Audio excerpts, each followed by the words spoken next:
Math mastery hub में आपका स्वागत है। बच्चों, आज हम कक्षा 10 विज्ञान में अध्याय 1 रासायनिक अभिक्रियाएं एवं समीकरण को पढ़ेंगे।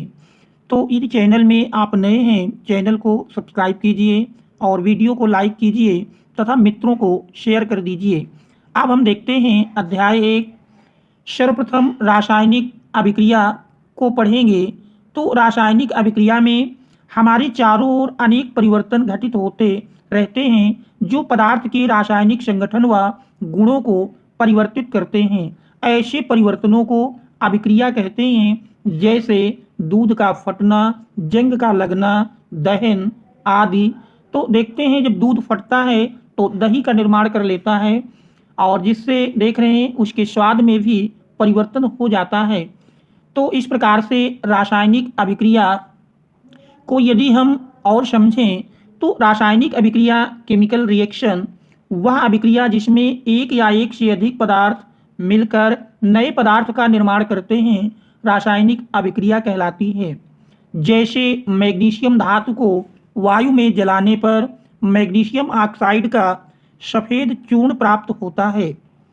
तो देखें तो Mg+O2 इक्वल टू 2MgO। तो यहाँ पर मैग्नीशियम और ऑक्सीजन मिल करके मैग्नीशियम ऑक्साइड का निर्माण करते हैं। तो Mg और O2 ये दोनों हमारे अभिकारक कहलाते हैं, जबकि MgO मैग्नीशियम ऑक्साइड ये उत्पाद है। रासायनिक समीकरण किसी रासायनिक अभिक्रिया में भाग लेने वाले पदार्थों को सूत्र द्वारा प्रदर्शित करना रासायनिक समीकरण कहलाता है। रासायनिक अभिक्रिया में भाग लेने वाले पदार्थों को अभिकारक तथा बनने वाले पदार्थों को उत्पाद कहा जाता है। जैसे देख रहे हैं 2Mg+O2 इक्वल टू 2MgO। तो यहाँ पर Mg और O2 ये अभिकारक हैं और MgO ये हमारा उत्पाद है। अब हम रासायनिक समीकरण लिखने के नियम को समझेंगे।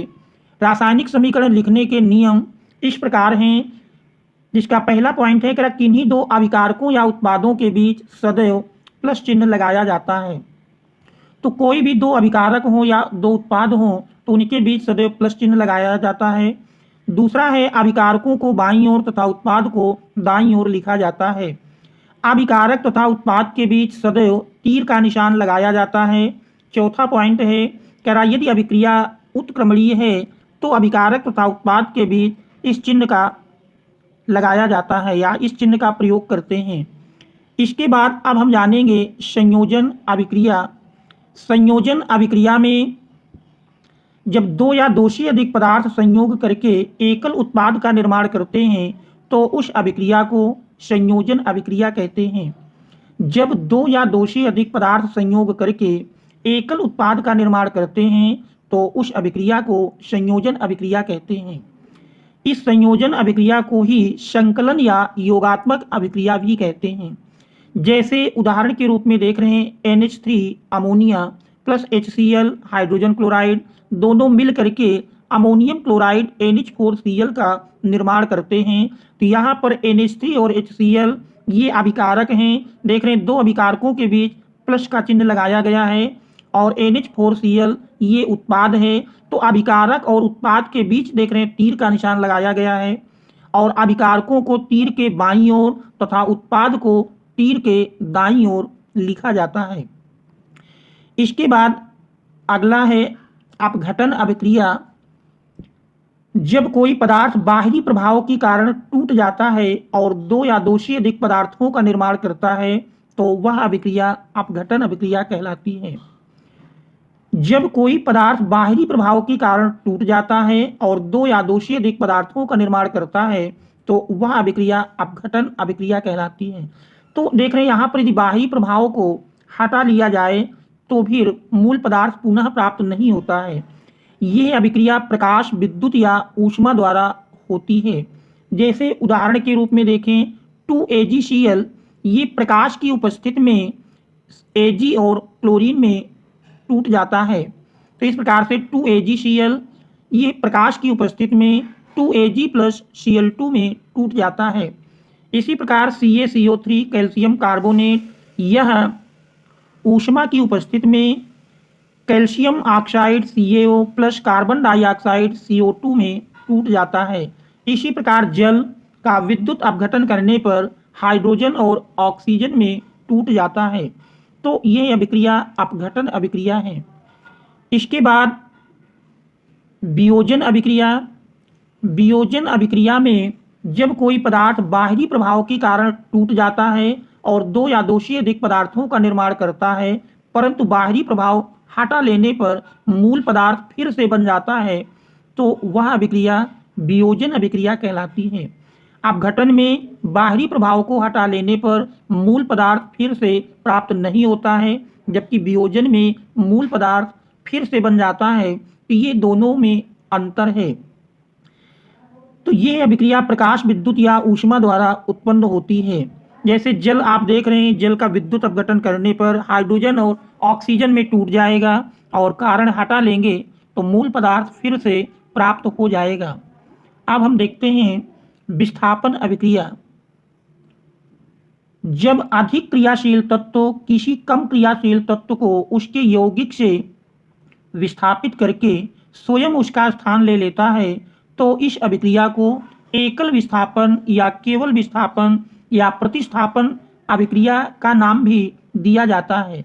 तो जब अधिक क्रियाशील तत्व किसी कम क्रियाशील तत्व को उसके यौगिक से विस्थापित करके स्वयं उसका स्थान ले लेता है, तो इस अभिक्रिया को एकल विस्थापन या विस्थापन अभिक्रिया कहते हैं। जैसे Zn प्लस FeSO4, तो देख रहे हैं प्राप्त होता है ZnSO4 प्लस Fe। तो यहाँ पर जिंक आयरन से अधिक क्रियाशील तत्व है कि यह जिंक आयरन को विस्थापित कर देता है, अर्थात आयरन को बाहर निकालकर इसकी जगह लग जाता है और लग करके जिंक सल्फेट बना लेता है। तो आयरन देख रहे हैं यहाँ पर प्रतिस्थापित हो गया है। तो देख रहे हैं अधिक क्रियाशील तत्व कम क्रियाशील तत्व को विस्थापित करके उसका स्थान ले लेता है, इसीलिए इस अभिक्रिया का नाम विस्थापन अभिक्रिया दिया गया है। दूसरे उदाहरण में देख रहे हैं जिंक सल्फेट प्लस कॉपर। जब इनकी क्रिया होती तो इनके साथ कोई रिएक्शन नहीं होता, क्योंकि कॉपर जिंक से कम क्रियाशील है। तो कम क्रियाशील तत्व अधिक क्रियाशील तत्व को विस्थापित नहीं करता है। इसके बाद अगली अभिक्रिया देखें। अगली अभिक्रिया हमारी द्विविस्थापन अभिक्रिया। जब अभिकारक यौगिक अपने आयनों की अदला बदली कर लेते हैं, तब उस अभिक्रिया को द्विविस्थापन अभिक्रिया कहते हैं। इसे उभय विस्थापन अभिक्रिया भी कहते हैं।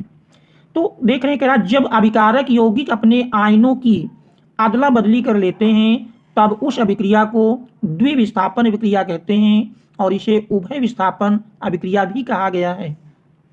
उदाहरण के रूप में बेरियम क्लोराइड सोडियम सल्फेट से क्रिया करके, तो देख रहे हैं यहाँ पर बेरियम सोडियम सल्फेट के सल्फेट आयन से क्रिया कर लेता है और ये सोडियम बेरियम क्लोराइड के क्लोराइड आयन से मिल करके सोडियम क्लोराइड बना लेता है और बेरियम सल्फेट से रिएक्ट करके बेरियम सल्फेट। तो देख रहे हैं इसमें आयनों की अदला बदली हो जाती है, अर्थात इसमें बेरियम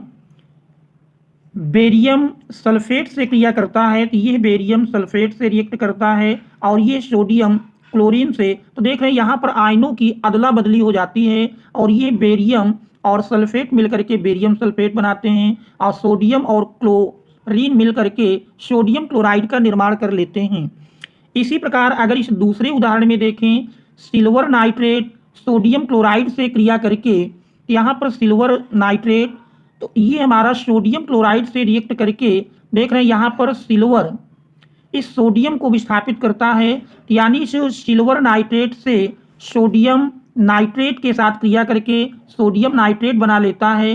AgCl के साथ क्रिया करता है और सोडियम नाइट्रेट के साथ क्रिया करके AgCl और NaNO3 का निर्माण कर लेते हैं। तो ये अभिक्रियाएं द्विविस्थापन अभिक्रियाएं हैं। अब इसके बाद ऊष्माक्षेपी अभिक्रियाएं। ऊष्माक्षेपी अभिक्रियाएं वह रासायनिक अभिक्रिया जिसमें उत्पाद बनने के साथ साथ ऊष्मा निकलती है, उसे ऊष्माक्षेपी अभिक्रिया कहते हैं। इस अभिक्रिया में ऊष्मा की मात्रा को दाईं ओर प्लस चिन्ह के साथ लिखा जाता है। जैसे उदाहरण के रूप में देखें, मेथेन का जब दहन किया जाता है तो मेथेन ऑक्सीजन के साथ रिएक्ट करके कार्बन डाइऑक्साइड और जल बनाती है, साथ में ऊष्मा भी उत्पन्न होती है। तो यह ऊष्माक्षेपी अभिक्रिया का उदाहरण है। अब हम ऊष्मा शोषी अभिक्रिया पढ़ेंगे। वह रासायनिक अभिक्रिया जिसमें उत्पाद बनने के लिए ऊष्मा की आवश्यकता होती है, उसे ऊष्मा शोषी अभिक्रिया कहते हैं। इस अभिक्रिया में ऊष्मा की मात्रा को दाईं ओर माइनस चिन्ह के साथ लिखा जाता है। तो यहाँ पर यदि आप देखें तो नाइट्रोजन और ऑक्सीजन ये दोनों मिलकर के नाइट्रोजन ऑक्साइड का निर्माण करते हैं। साथ में नाइट्रोजन और ऑक्सीजन को ऊष्मा की आवश्यकता होती है इस नाइट्रोजन ऑक्साइड को बनाने के लिए। तो ये अभिक्रिया ऊष्मा शोषी अभिक्रिया है।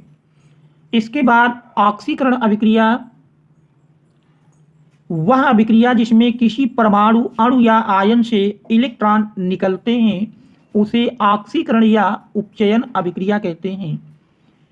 वह अभिक्रिया जिसमें किसी परमाणु अणु या आयन से इलेक्ट्रॉन निकलते हैं, तो उसे ऑक्सीकरण या उपचयन अभिक्रिया कहते हैं।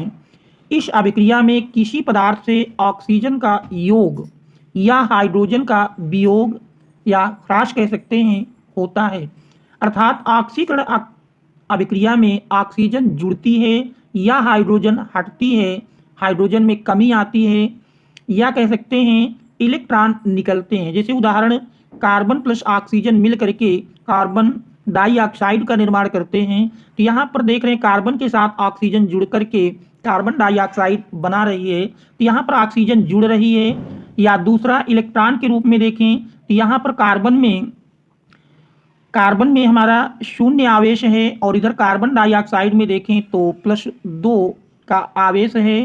तो यहाँ पर कार्बन में 0, तो यहाँ पर देख रहे हैं इस कार्बन में शून्य आवेश और यहाँ पर +2। तो इसका मतलब इस कार्बन ने 2 इलेक्ट्रॉन त्याग करके कार्बन के 2 धनायन बनाया है। तो इसलिए यह अभिक्रिया ऑक्सीकरण अभिक्रिया है। दूसरे उदाहरण के रूप में अगर देखें, जिंक प्लस कॉपर सल्फेट मिल करके जिंक सल्फेट प्लस कॉपर का निर्माण करते हैं। तो यहाँ पर देख रहे हैं जिंक में अगर देखें तो यहाँ पर शून्य आवेश है और इस जिंक ने 2 इलेक्ट्रॉन को त्याग करके 2 धनायन का निर्माण किया है। तो यहाँ पर देख रहे हैं इलेक्ट्रॉन त्याग रहे हैं। यहाँ पर इस अभिक्रिया में परमाणु अणु या आयन से इलेक्ट्रॉन निकलते हैं। तो यहाँ पर देख रहे हैं जिंक 2 इलेक्ट्रॉन को निकाल करके 2 धन आवेश प्राप्त करता है, इसलिए यह ऑक्सीकरण अभिक्रिया है। अब हम देखते हैं अपचयन अभिक्रिया। वह अभिक्रिया जिसमें कोई परमाणु अणु या आयन इलेक्ट्रॉन को ग्रहण करते हैं, तो उसे अपचयन अभिक्रिया कहते हैं। इस अभिक्रिया में किसी पदार्थ से हाइड्रोजन का योग या ऑक्सीजन का ह्रास होता है। तो इस रासायनिक अभिक्रिया में या तो हाइड्रोजन जुड़ती है या ऑक्सीजन निकलती है या परमाणु अणु या आयन इलेक्ट्रॉन को ग्रहण करते हैं। तो यहाँ पर देख रहे हैं इस रिएक्शन में CuO + H2 मिल करके बनाता है Cu + H2O। तो यहाँ पर देख रहे हैं CuO + H2O। तो यहाँ पर देख रहे हैं ऑक्सीजन निकल रही है, CuO से ऑक्सीजन मुक्त होकर केवल CuO बन रहा है। और इलेक्ट्रॉन की बात करें तो यहाँ पर कॉपर में +2 आवेश है, कॉपर में +2 का आवेश है और इस साइड में देखें तो 0 है। तो इस प्रकार से देख रहे हैं इसमें कॉपर ऑक्साइड ने 2 इलेक्ट्रॉनों को ग्रहण करके कॉपर का शून्य आवेश प्राप्त किया है। तो इस प्रकार से यह अपचयन अभिक्रिया है। ऑक्सीकरण अभिक्रिया में इलेक्ट्रॉन का त्याग करने वाले पदार्थ को अपचायक कहते हैं और अपचयन अभिक्रिया में इलेक्ट्रॉन को ग्रहण करने वाले पदार्थ को ऑक्सीकारक कहते हैं। इसको हम आगे भी पढ़ेंगे। अब ऑक्सीकरण अपचयन अभिक्रिया या रेडॉक्स अभिक्रिया, वह रासायनिक अभिक्रिया जिसमें ऑक्सीकरण तथा अपचयन एक साथ होता है, उसे रेडॉक्स अभिक्रिया कहते हैं। इसे ऑक्सीकरण अपचयन अभिक्रिया भी कहते हैं।